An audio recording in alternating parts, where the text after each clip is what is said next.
today's video, I will be filming the best affordable lip and cheek tint. Anyway guys, this is based on my preference. It doesn't mean na kung ano yung mga lip and cheek tint na para sa akin ay the best is the best din para sa inyo. Kasi iba-iba rin tayo ng mga preference. Kaya yun guys, share ko lang guys kung bakit para sa akin, best sila.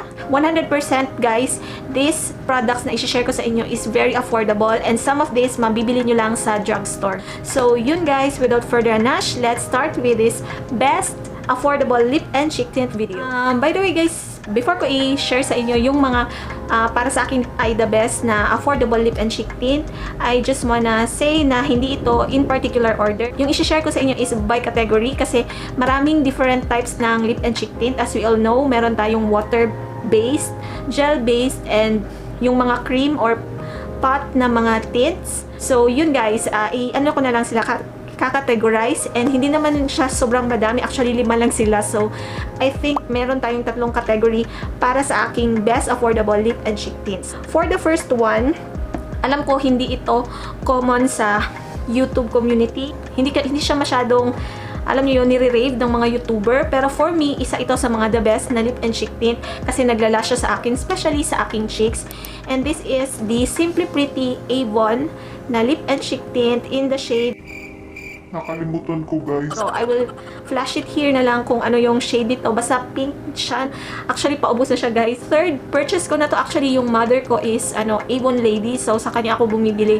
And usually, naglalast to sa akin ng mga 3 months. Ubos na siya. So, this is one of my favorite na lip and cheek tint na water-based. This is really long-lasting kasi yung sa work ko, nature ng job ko is ma-action. So, usually, lumalabas lahat ng mga mantika sa mukha ko. At the end of my shift, nanonotice ko pa rin na meron pa rin naiiwan sa aking cheeks. When it comes to lips naman, long-lasting din naman siya, pero mas bet ko kasi siya ilagay sa cheeks. So, binibili ko siya for my cheeks only. Hindi ko siya ginagamit for my lips. So, yun guys, this is first tint that I could say the best and affordable.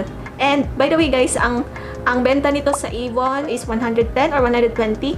Pero usually nabibili ko siya on sale, mga 90 plus pesos. Plus yung percent ng mother ko sa kanyang pag-i-Avon. So yun guys, ito yung first favorite ko na lip and cheek tint. Now guys, isa lang yung gusto ko na water-based na lip and cheek tint. Next category is yung mga gel type naman na lip and cheek tint. And the first one that I could recommend is this Sugardolls Lollipop doll. Or I think this Lollipop doll, ito yung shade niya. It is Sugardolls pala guys na lip and cheek tint. Ito siya guys.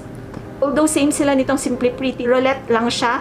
Pero ito water-based, manonotice niyo diba, nagwiwiggle yung product sa loob. While dito, kailangan mo pa siyang taktakin kasi medyo sticky yung product sa loob. So, pala guys, gel type pala siya. Color pala nito guys is almost the same lang din ng Simply Pretty. Yung ma-pink siya kasi yun ang mga gusto ko. By the way guys, swatch ko pala yung Simply Pretty. Ito yung kanyang swatch on my wrist. While ito namang si Sugardolls Lollipop na gel type is ito siya guys. So, almost the same lang sila ng shade. Mas maganda itong Sugardolls na Lollipop doll para sa lips. Although, nagamit ko na rin siya sa cheeks. Long-lasting din siya. Pero mas gusto ko siya sa lips kasi when I apply it on my lips, mas dali siyang i-maneuver kaysa yung water-based kasi minsan nagsistain sa aking braces or yung sa aking ngipin. So, mas prefer ko yung mga gel type na lip and cheek tint para sa aking lips. Pero walang problema sa cheeks kasi long-lasting din siya. So, this is my second lip and cheek tint na favorite. And, by the way, munti ko na naman makalimutan. Ang price nito is napakamura guys. Nabili ko to for only 60 pesos and I believe maraming murang pagbibilhan nito sa Shopee. May nakita ko once 45 pesos. Hindi ko lang sure guys kung legit na seller yung nagbibenta sa Shopee. Pero, marami din nagsasabi na 40 plus pesos lang talaga to and organic din siya. So, yun din ang nagustuhan ko sa product na to kasi you don't need to worry kasi organic yung lip and cheek tint na ginagamit mo. So, kahit makain mo pa yung nasa lips mo, okay lang kasi walang any chemicals na nasa product. Then, for the next one is lip and cheek tint na to. Makikita nyo lang sa drugstore guys, as in. And less than 200 lang ito, mga 145. Nakalimutan ko na yung price guys. I-flash ko na lang dito. Ito yung bilena lip and cheek tint. Is also a gel type. Kapareho sila ng Sugardolls na gel type. And what I really love with this type of lip and cheek tint. Naka-squeezy tube siya guys. So, mas hygienic. Ito, ginagamit ko minsan sa cheeks, minsan din sa lips. Depende lang sa bet ko during that day. Minsan, ginagamit ko siya for my cheeks and for my lips. Pero guys, by the way, at first application sa cheeks, medyo dewy-dewy siyang tingnan. Pero when it dries, it mattifies naman. Huwag kayong mag-worry kasi ano din to, nagma-mattify siya. Although dewy lang siya at first. Gusto ko rin yung color payoff ng tint na to. Nagdi-deliver talaga siya ng colors to the cheeks and lips.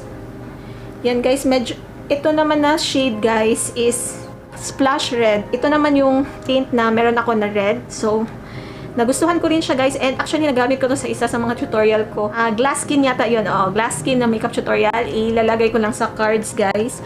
So, this is my third lip and cheek tint na favorite. Now guys, for the fourth lip and cheek tint na for me is the best and affordable. Ito siya guys, makikita nyo rin sa drugstore. And this type of lip and cheek tint is matte type siya guys. And what I am talking about is this Maybelline New York Sensational Liquid Matte in the shade Best Babe.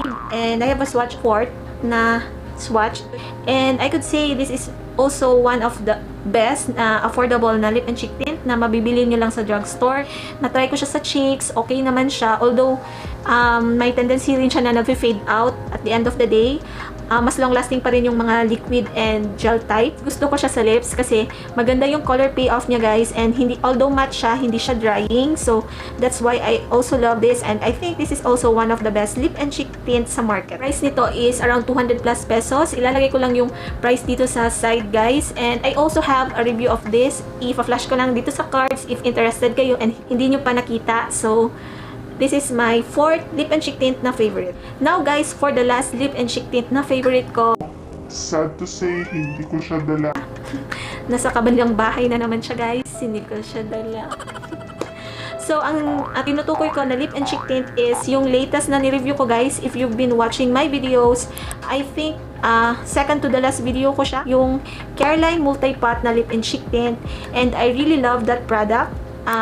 Although nasa pot siya and wala akong problema sa kanya guys kasi yung blendability niya, yung lasting power niya okay din naman, especially sa cheeks. Gustong gusto ko yun sa cheeks. And yung shade na pinaka favorite ko sa Careline multi-pot is yung Head Over Heels kasi yung shade nun is nasa reddish to brownish siya na shade, and hindi siya common na shade guys, and maganda siya sa mga morena girls like me. So yun guys, for me favorite ko rin yung Careline multi-pot, and I could say it is one of the best local lip and cheek tint na marirecommend ko. Kasi yun guys, it only costs 165 pesos. Yun guys, if you wanna know a brief review of that product, i-flash ko again dito sa cards. So yun guys, yun lang ang lahat ng aking favorite na lip and cheek tint. And as I've said, magaganda sila guys. Far ito yung apat lang to guys, pero 5 sila. Hindi ko lang nga dala ang isa. So, sila yung 5 lip and cheek tint na marirecommend ko na very affordable, and some of these or 3 sa 5 na mention ko is locally available. Mabibili nyo lang sa mga malls. So, yun guys, like this bilena, Maybelline, and yung Careline. Yun guys, yun lang ang lahat ng aking best and affordable lip and cheek tint. As I've said, iba-iba tayo ng preference. So, no hates guys. If for you, hindi maganda ang isa sa or 2 or 3 sa mga products na na-mention ko, I respect you guys, yung comment nyo.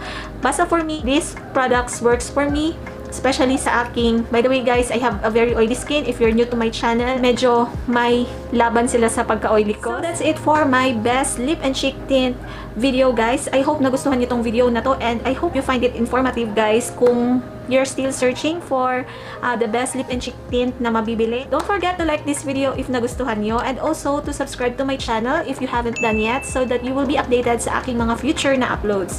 So yun guys, thank you for watching. Bye!